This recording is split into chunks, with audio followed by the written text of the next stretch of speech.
And that's CTV's Daniel Hamamjan in Kyiv. And as Russia focuses its efforts away from Kyiv and on eastern Ukraine, foreign diplomats are slowly making their return to the Ukrainian capital. UK Prime Minister Boris Johnson announced their embassy in Kyiv would reopen next week, while the French and Italian ambassadors have already made their way back to the capital. So what about Canada? Foreign Affairs Minister Chrystia Freeland says Canada is in discussions about reopening the embassy in Kyiv. Let's bring in Jeremy Kinsman. He's the former Canadian ambassador to Russia and the UK. He is also a distinguished fellow of the Canadian International Council. Welcome, Ambassador Kinsman. Always good to have you on the show. So how important would it be for Canada to have a diplomatic, or to have once again, a diplomatic presence on the ground in Ukraine? It seems to be crucial right now. We should never have left, Joyce. We shouldn't have closed the embassy. You know, I don't know why governments repeatedly forget what we've learned from the past. I'll tell you a story. In 1940, in June, when the German Wehrmacht was at the gates of Paris, Georges Vanier was our chief diplomat in Paris. He stayed there right until the French government decided to leave. They decamped to Tours and then to Bordeaux, and so did the Parliament. Our embassies are accredited to a government, and you don't walk out on the government. If the government is still open, you stay. Of course, you send the kids out of there and family members, and you pare down just to essential staff.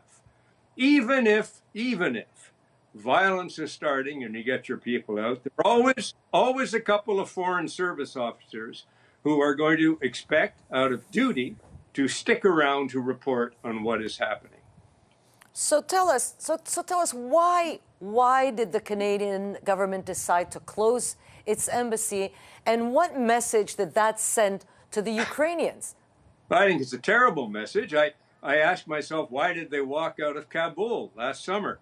At least there, the government had fallen. I think it is I would say, the contagion of a normally, I guess, positive kind of policy in the federal public service called duty of care. In other words, that public servants have to be cared for. I don't think anybody joined the Foreign Service to be cared for. So I honestly don't know why they did it. They did it because they didn't think about what is normally done, what should be done, and what should be useful. It's not that necessarily they left Kyiv. I would have stayed in Kyiv the way the French ambassador did, for example. It's that they walked out of the country. They went to Lviv for a couple of days, and then they fled to Poland. And so that we had no Canadian representation officially in Ukraine at all. Would the Canadian presence in Kyiv have helped those refugees, those people that wanted to leave Ukraine? Would it have been easier to process them?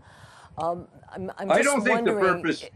Yeah, I don't know, Joyce, that the purpose would have been to manage the processing of refugees or of displaced people from Kyiv. I mean, Kyiv's a city of many more than 1 million people.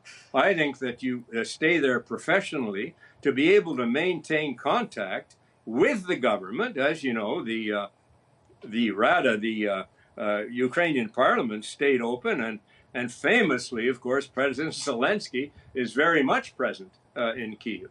So you keep your people there for communications with the government directly as a show of solidarity, and you get your professional reporting on the spot. You've got Danielle, a terrific person who's on the ground in Ukraine. You need people on the ground to know what's going on. So when we hear the minister, we don't have a lot of time, but I want to hear you on this. When you hear the Chrystia Freeland saying, you know, we're in discussions, no, I don't what know are they discussing about when other countries are going back? I don't know what that means. I'd be generous to the Deputy Prime Minister, who's extremely intelligent and usually always has an answer. When stuck for an answer, because there wasn't really an answer, she invented one which says that we're in discussion. There's nothing to discuss. You put your person back, and that's that, you know. It's our embassy. Somebody's got the key, and you go and you get back to work.